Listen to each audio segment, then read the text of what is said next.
भारत के ये जो पड़ोसी हैं, बांग्लादेश, श्रीलंका, चीन, ये सब बेहद महत्वपूर्ण है। बांग्लादेश भारत के लिए और भी ज्यादा महत्वपूर्ण हो जाता है क्योंकि बांग्लादेश की सीमा लगती है भारत।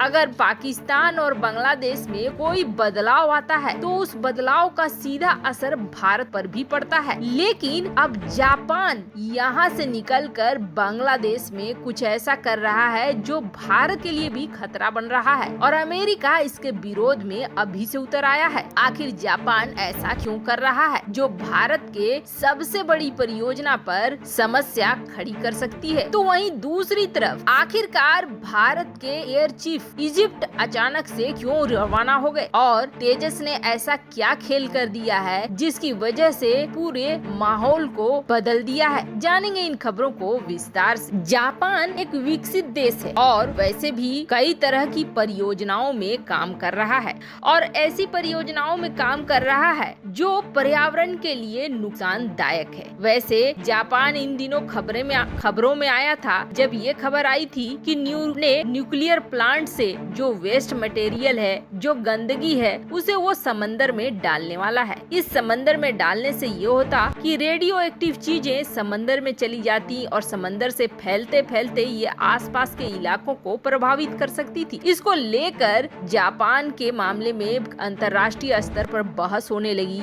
और जापान को कहा जाने लगा कि आप जो ये कर रहे हो ये गलत कर रहे हो। और जापान के पास वैसे कोई ऑप्शन नहीं है, जो न्यूक्लियर वेस्ट है उसका वो क्या करे। काफी समय से जमा करते करते ये बहुत ज्यादा हो गए हैं। तो एक तरफ जापान जहां समुद्री जल क्षेत्र में इस तरह से करने के लिए बाध्य हो रहा है, तो वहीं दूसरी तरफ बांग्लादेश को लेकर एक बड़ी खबर निकल कर आई है। दरअसल पीएम मोदी ने ग्लासगो मीटिंग में घोषणा की और ये कहा कि हम 2070 तक 0% कार्बन पर आ जाएंगे और धीरे धीरे कोयला का इस्तेमाल करना बंद कर देंगे। और ये कई देश हैं जिन्होंने इस चीज पर साइन करा, इस एग्रीमेंट पर, और ये माना कि हम धीरे धीरे कोयले का इस्तेमाल करना बंद कर देंगे। पर देश जहाँ कोयले का इस्तेमाल करना बंद कर रहे हैं तो वहीं जापान बांग्लादेश में एक माताबारी प्रोजेक्ट कर रहा है। इस माताबारी प्रोजेक्ट में दरअसल कोयले से चलने वाले संयंत्र लगाए जा रहे हैं। इस प्रोजेक्ट पर पैसे लगा रहा है जापान। अब अमेरिका यहाँ बौखलाया है। अमेरिका का कहना है कि बांग्लादेश की हवा पहले से जहरीली हो चुकी है। ऐसे में बांग्लादेश अगर और भी ज्यादा इस तरह के प्रोजेक्ट जो कोयला से चलने वाले हैं लगाता है तो आने वाले समय में न सिर्फ बांग्लादेश बल्कि भारत के लिए भी खतरा पैदा होगा। बांग्लादेश भारत का पड़ोसी है। बांग्लादेश की आसमान अगर जहरीली है, अगर हवा जहरीली है तो उसका असर आसपास के पड़ोसियों पर भी पड़ेगा ही पड़ेगा। ऐसे में जापान को चाहिए कि जापान ये निवेश न करे बल्कि न्यूक्लियर रिएक्टर या न्यूक्लियर प्लांट में बांग्लादेश को शिफ्ट होने को कहे। अब इस माताबारी प्रोजेक्ट के लिए शुरू हो चुका है अंतर्राष्ट्रीय स्तर पर कवायद, अंतर्राष्ट्रीय स्तर पर डिस्कशन। खैर अभी तक भारत की तरफ से इस प्रोजेक्ट के बारे में कोई भी आधिकारिक बयान नहीं आया है कि वो जापान को रोकने को कहेगा या नहीं कहेगा। ये बांग्लादेश की अपना निर्णय भी हो सकता है, लेकिन जितना कम कार्बन का उत्सर्जन किया जाए उतना ही बेहतर होगा। अभी बांग्लादेश इस पर पैसे लगा रहा है, निवेश कर रहा है, लेकिन बहुत जल्द इन सारी चीजों को बंद करना होगा। ऐसे में ये पैसे बांग्लादेश के बर्बाद ही होंगे। तो वहीं दूसरी तरफ अब एक खबर ने पूरी तरीके से तहलका मचा दिया है। खास करके भारत की विदेश नीति और भारत की रक्षा नीति जिस तरीके से चल रही है उसको लेकर तो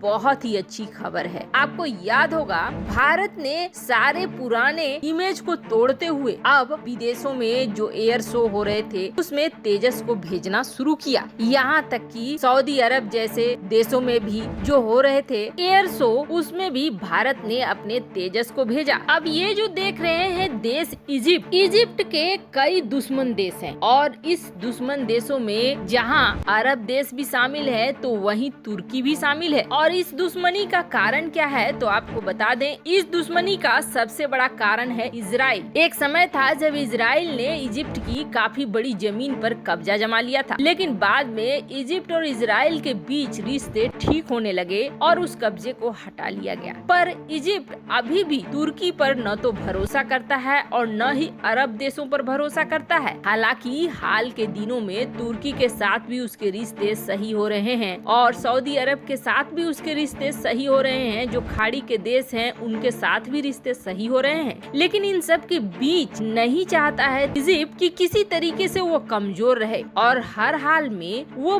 भरोसा नहीं करना चाहता है इन देशों के ऊपर। वैसे बात करें इजिप्ट की वायुसेना की, तो इजिप्ट की वायुसेना में F-16 है जो 220 की संख्या में है, तो वहीं और भी कई सारे अमेरिकी लड़ाकू विमान है। पर इन सब के बीच में इजिप्ट के 150 विमान पूरी तरीके से बर्बाद हो चुके हैं, ग्राउंडेड हो चुके हैं। अब इजिप्ट जो खरीदना चाहता है लड़ाकू विमान, उसके सामने कई ऑप्शन निकलकर सामने आ गए हैं। रूस अपने MiG-35 को ऑफर कर रहा है, तो तुर्की अपने हरजेट को ऑफर कर रहा है, इटली नियार्डो को, वगैरह वगैरह। लेकिन चीन और पाकिस्तान भी बाज नहीं आ रहे हैं अपने JF-17 थंडर को सामने करने में। ऐसे में जब दुबई में भारत का एयर शो हुआ और तेजस विमान को देखा इजिप्ट ने, तो इजिप्ट ने लगभग मन बना लिया कि तेजस विमानों को खरीदना है। पर अमेरिका और रूस दोनों ही बीच में आ रहे हैं। अमेरिका के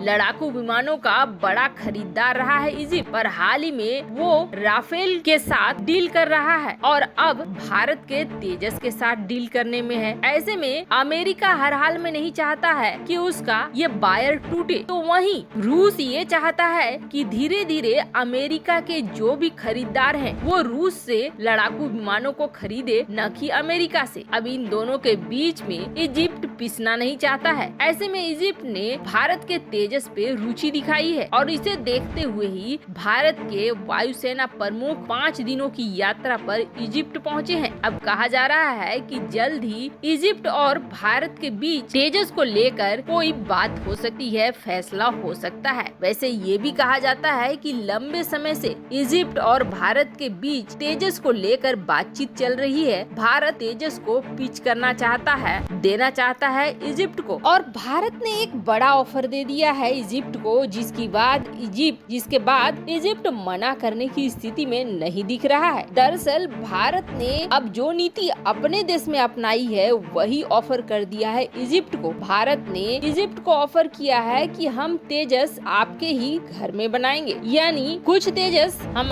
बेचेंगे और कुछ तेजस पार्टनरशिप के तहत इजिप्ट के अंदर ही मेक इन इजिप्ट के सिद्धांत पर बनाएंगे। जिसके बाद ही भारतीय वायुसेना चीफ पहुंचे हुए हैं इजिप्ट इस डील को फाइनल करने के लिए। वैसे तेजस आसपास के देशों में धूम मचा रहा है। वैसे आपको क्या लगता है, क्या जापान को बांग्लादेश के कोयला के प्रोजेक्ट में निवेश नहीं करना चाहिए? कमेंट कर अपनी राय जरूर बताएं। जल्द मिलते हैं अगले वीडियो में नई खबर।